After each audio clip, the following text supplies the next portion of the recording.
Hello guys, तो कैसे हो आप लोग। मैं इस वीडियो में बता रहा हूँ कि आप किसी भी वेबसाइट का जो परचेज कोड होता है उसको आप इनवैलिड मतलब फॉल्स कैसे कर सकते हो। अ, इससे आगे बढ़ कैसे सकते हो, ठीक है। तो ये हमें इनवैलिड परचेज कोड शो कर रहा है। मैं कुछ भी डालूंगा तब इनवैलिड शो करेगा। तो यहाँ पे ये रिक्वायर्ड का चिन्ह दिया हुआ है, ठीक है। क्योंकि आप परचेज कोड नहीं दीजिएगा तो ये आगे नहीं बढ़ने देगा। तो इसको हम लोग हटाएंगे, ठीक है। तो इसको हटाने के लिए आपको बता रहे हैं क्या करना है।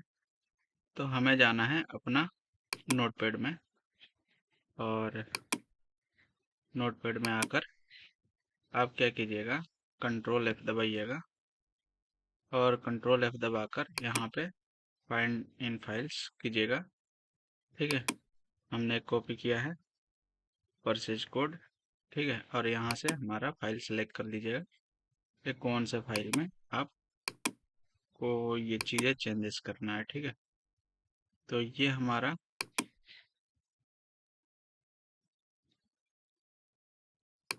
रिक्वायर्ड, देखते हैं। देखिए इतना ज़्यादा हिट किया,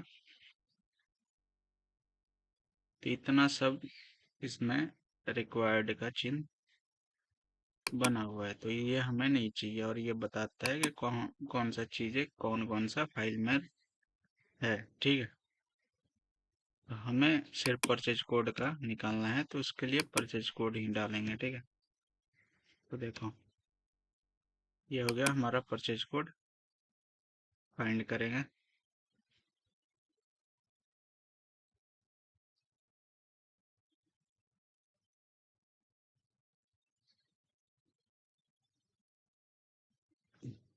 तो ये फाइंड कर लेते हैं, मैं बताता हूँ आपको। तो ये फाइंड नहीं किया, इतना फाइंड करके देखते हैं।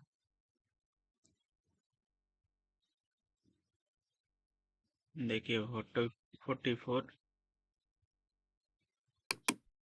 आया, अभी आएगा ही, ठीक है। तो परमिशन सेक्शन हो गया है हमारा, लाइसेंस का देखना है, ठीक है।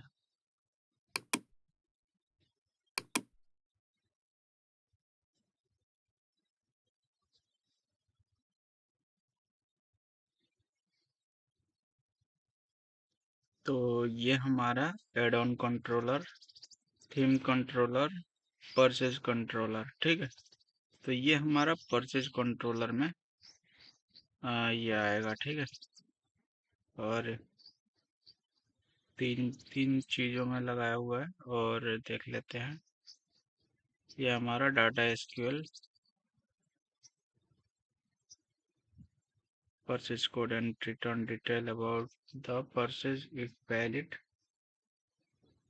a purchase code and return detail about the purchase code is if valid, ठीक है। ये कोड लिखा हुआ है, अगर परचेज कोड देगा तो वैलिड करना, अगर नहीं देगा, गलत डालेगा तो इनवैलिड करना, ठीक है। इसका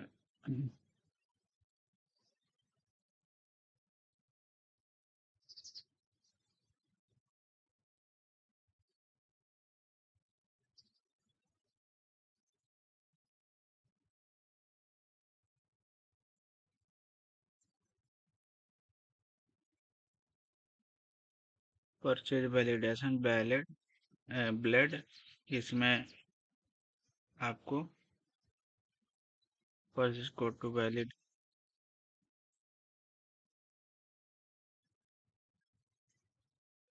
आपको ध्यान से देखना पड़ेगा, ठीक है, इस सब चीजों को। और उसके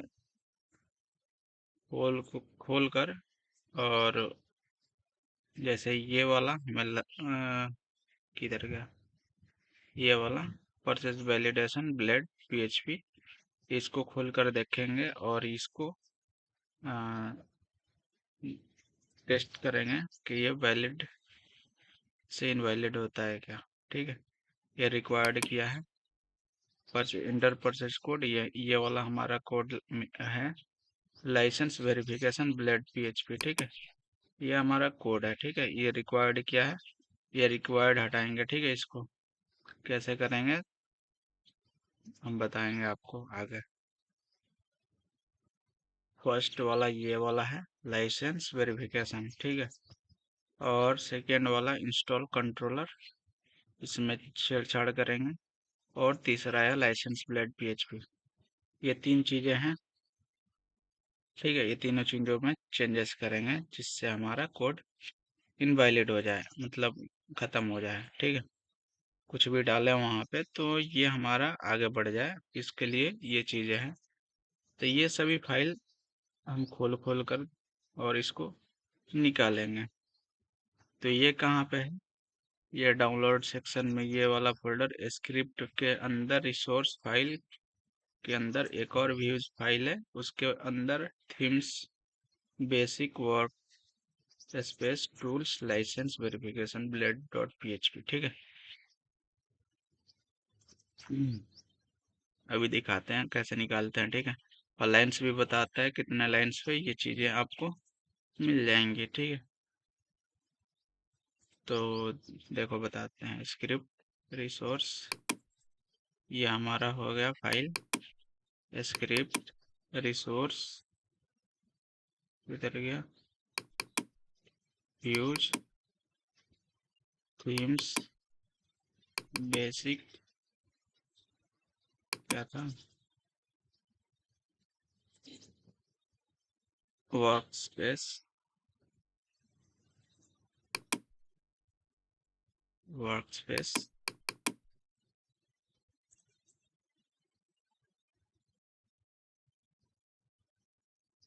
वर्क स्पेस के आगे क्या था,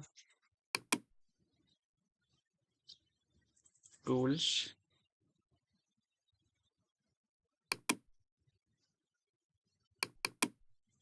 ये हमारा, इसको राइट क्लिक करके नोटपैड में ला दीजिएगा। ठीक है, देखो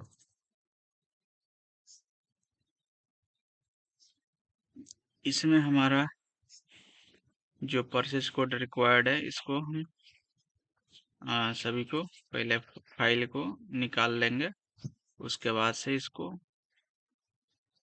डीएक्टिवेट करेंगे। ठीक है, इसका परचेज कोड तो फर्स्ट हो गया हमारा लाइसेंस वेरिफिकेशन, क्योंकि ये लाइसेंस का जो मॉडिफिकेशन करते हैं ये लोग, लाइसेंस रखते हैं ऐसी जगह पे जो एक जगह नहीं मिलता, समझे। तो उसका डीएक्टिवेट करने के लिए तो हर जगह देखना पड़ता है आपको, अच्छे से देखना पड़ेगा कहाँ आपको, कहाँ कहाँ पे आपको मिल सकता है ये ये लाइसेंस ब्लेड पीएचपी, यहाँ पे भी खोलना पड़ेगा आपको। ठीक है, और एक और बताए थे,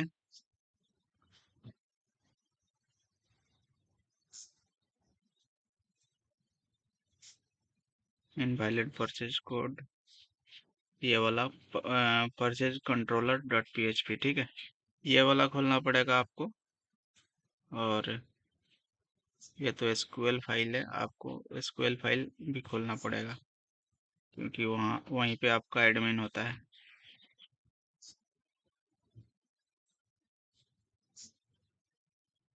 लाइसेंस वेरिफिकेशन ये तो खोले ही हैं। ये एक खोलना है स्क्रिप्ट वेरोनर वेरोनियर इंस्टॉलर ऐप एचटीटीपी, देख लेते हैं script,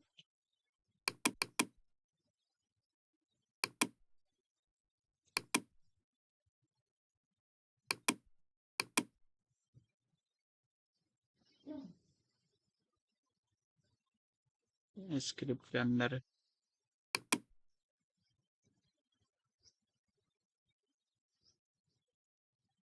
okay installer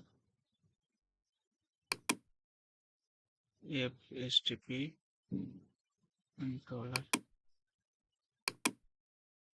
app HTTP controller